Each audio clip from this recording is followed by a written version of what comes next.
गदर मचा रखे नकली संतों आचार्यों शंकराचार्यों ने, दुनिया डबो दी। इतने अनमोल जीवन को नाश करें, इनको पता नहीं कि इतना कीमती जीवन है इनका।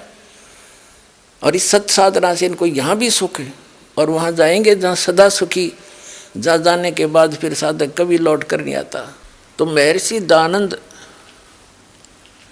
और अन्य जितने भी महापुरुष हुए हैं जो अध्यात्म मार्ग में आगे बढ़ने की जिन्होंने चेष्टा की है, वे सभी पुण्यकर्मी प्राणी होते हैं, परमात्मा के लिए तड़फ रहे होते हैं।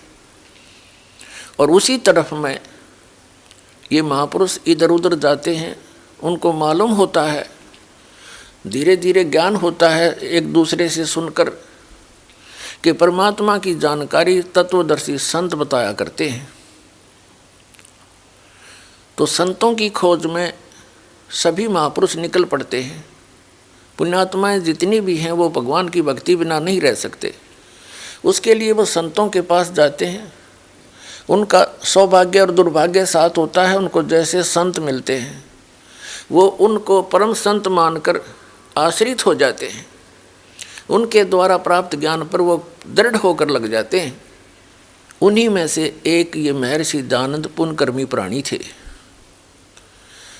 इनके घर में किसी चीज़ की कमी नहीं थी, ब्राह्मण वर्ण में जन्म था। इनके पूज्य पिताजी उदिच्य ब्राह्मण थे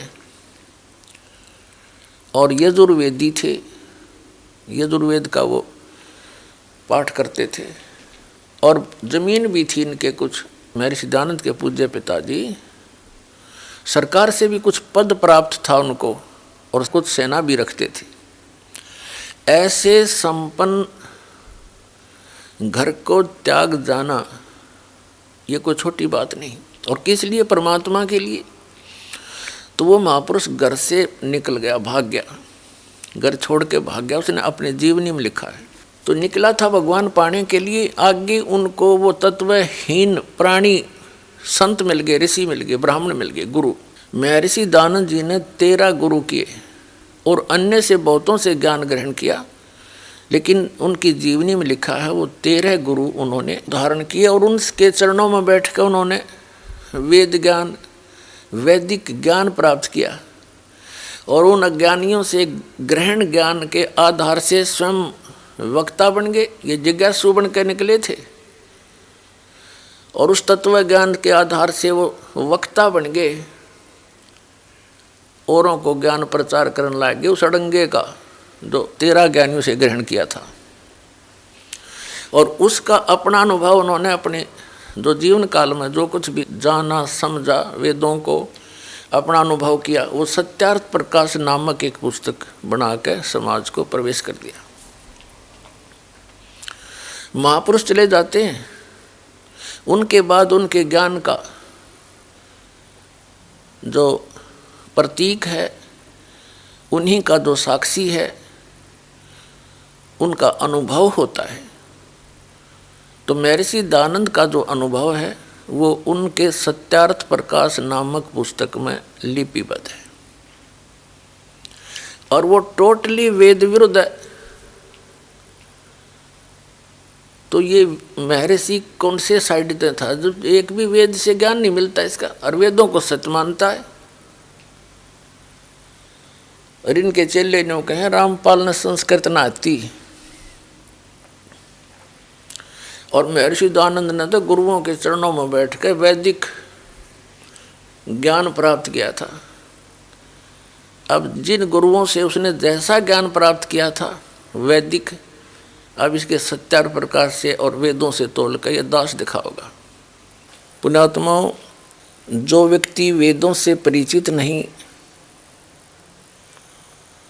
और वेदों को आधार मान के श्रद्धालुओं को ज्ञान बांटते हैं, तो उन्होंने भगत समाज के सामने सत्य पेश नहीं किया, असत्य का डंडोरा पीट दिया, असत्य की बुनियादी कर डाली। आर्य समाज के व्यक्ति सभी ये मानते हैं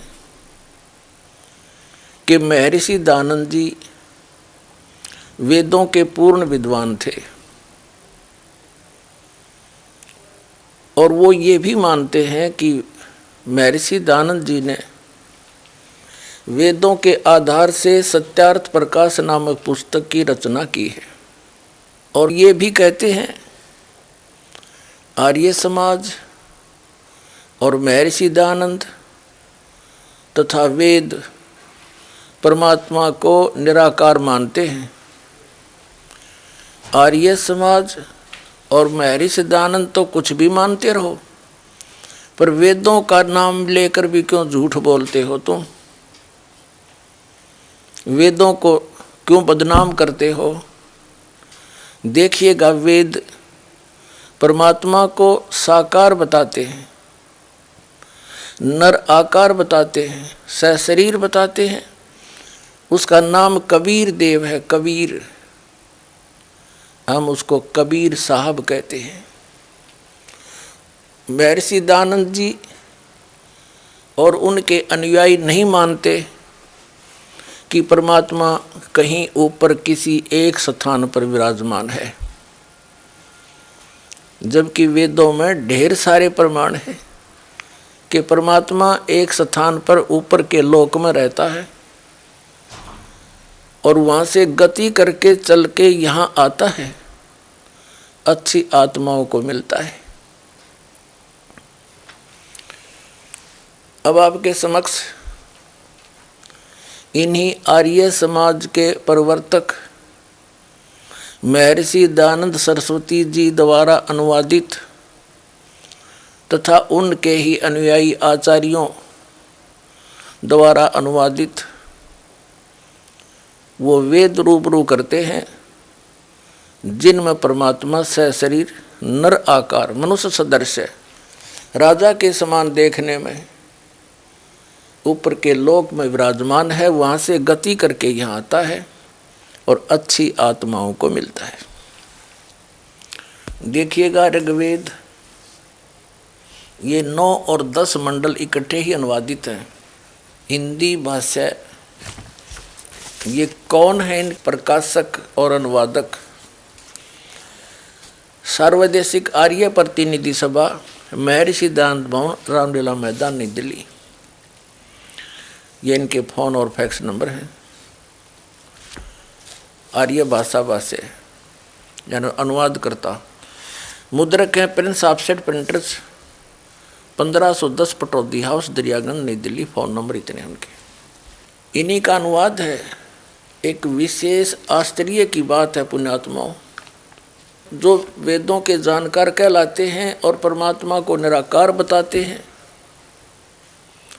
उन्हीं के कर कमलों से अनुवादित हैं ये वेद। यहाँ परमात्मा ने दया करी आप और हम पर, इनकी बुद्धि पर पत्थर डाल दिए, इन चंद श्लोकों के अनुवाद ठीक करवा दिए। अन्यथा यदि ये दास अनुवाद करता, ऐसा ही करना था। लेकिन ये कहते कि रामपाल को संस्कृत नहीं आती, उसने गुरुओं के पास बैठ के जो ना वैदिक रीति से ग्रंथों को पढ़ा नहीं, यह भी समस्या हल करवा दी परमपिता ने आपके लिए। इन्हीं इंजीनियरों के द्वारा अनुवाद करवा दिया। अब कहीं चुल्लू भर पानी में डूब कर मर जाएंगे। जो न्यों क्या करते वेदों में निराकार परमात्मा बताया है। देखिएगा, हम पहले इसको लेते हैं ऋग्वेद मंडल नंबर 9, सूक्त 82 और मंत्र नंबर 1। इसमें क्या कहा है कि सर्व उत्पादक प्रभु यानी सब की उत्पत्ति करने वाला परमात्मा, प्रकाश रूप सद्गुणों की वृष्टि करने वाला और पापों का हरण करने वाला, नाश करने वाला, वह परमात्मा, वह राजेव राजा के समान। राजेव राजा के ये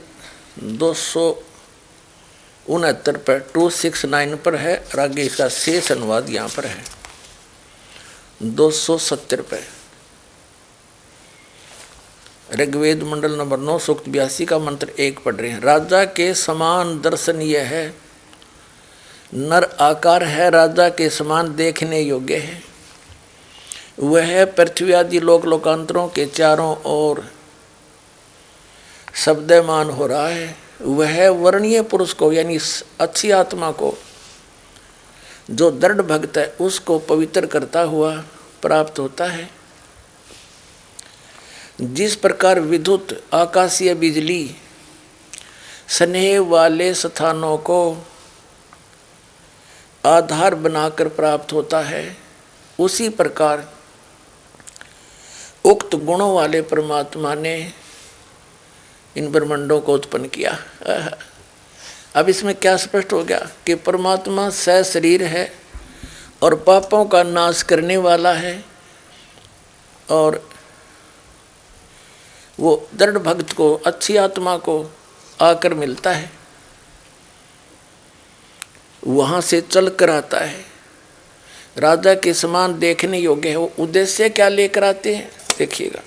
ऋग्वेद मंडल नंबर 9 सूक्त 82 का अब मंत्र 1 पढ़ लिया, अब 2 पढ़ देंगे। हे परमात्मन, उपदेश करने की इच्छा से आप, यानी तत्व ज्ञान बताने के लिए आप महापुरुषों को प्राप्त होते हो, उनको मिलते हो। आप अत्यंत गतिशील पदार्थ के समान हमारे आध्यात्मिक यज्ञ को प्राप्त होते हैं। आप इन्होंने कबीर का अर्थ सर्वज्ञ कर दिया। ये है कबीर वेदस्य, जो पर लगा है, संधि छेद करके इन्होंने इसका अर्थ सर्वज्ञ कर दिया। यहाँ लिखना था आप कबीर देव हैं, शुद्ध स्वरूप हैं, हमारे पापों को दूर करके हे सोम, हे अमर परमात्मा, आप हमको सुख दें। अब ये समस्या हल करते हैं, ये समाधान करते हैं कि कबीर की जगह कबीर देव लिखना था, कबीर देव। हम जैसे वेदों को वेद बोलते हैं, जैसे किसी का नाम वेद प्रकाश है, वो लिखता है वेद प्रकाश, हम बोलते हैं वेद प्रकाश। तो ऐसे ही हम वेदों को वेद बोलते हैं और कबीर को कबीर बोलते हैं, कबीर को कबीर। तो ये सिद्ध करते हैं कि जहाँ कवि लिखा है ना अपसर्ग लगा के, तो बुद्धिमान व्यक्ति जो परमात्मा से परिचित है, आत्म ज्ञान से परिचित है, वो यदि अनुवाद करेगा तो यहाँ लिखेगा कबीर देव। यहाँ सर्वज्ञ ने लिखना, क्योंकि यहाँ परमात्मा की महिमा चल रही है, और जहाँ परमात्मा का वर्णन हो वेद में, तो वहाँ कबीर का अर्थ कबीर देव लिखना पड़ेगा। हम कबीर साहब कहें, देव माने भगवान। जिस प्रकार इन्होंने यजुर्वेद के अनुवाद में किया है वो दिखाते हैं। देखिएगा, ये यजुर्वेद है, हमने ऋग्वेद रख दिया, अब यजुर्वेद में दिखाते हैं। प्रकाशक हैं सर्वदेशी कार्य प्रतिनिधि सभा 2/5 महर्षि दान भवन, रामलीला मैदान, नई दिल्ली से छपा। ये इसका अनुवाद करता है। मुद्रक हैं Prince offset printers 1510 Pataudi house, Daryaganj, नई दिल्ली से। इसके हम आपको 36 में अध्याय में ले चलते हैं। 36 में अध्याय, ये अध्याय 36वां 60-30 अध्याय। इसके प्रथम मंत्र में लिखा है कि रेचम वाचम परपदे मनो यजु परपदे। ये यजु शब्द है, इसका 2 अपसर्ग लगे हैं। तो इसका अनुवाद महर्षि दानंद जी ने बिल्कुल ठीक किया है। देखिएगा यहाँ पर क्या है, यजु का अर्थ कर दिया यजुर्वेद, बिल्कुल सही लिखा। यदि इस शब्द का अर्थ कर देते तो कैसे जानते कि यजुर्वेद के बारे में कहा ये। ठीक इसी प्रकार जहाँ पर वेदों में परमात्मा की महिमा हो, तो वहाँ लिखना पड़ेगा कि आप कबीर देव हैं। सर्वज्ञ कोई कवि सर्वज्ञ हुआ आज तक?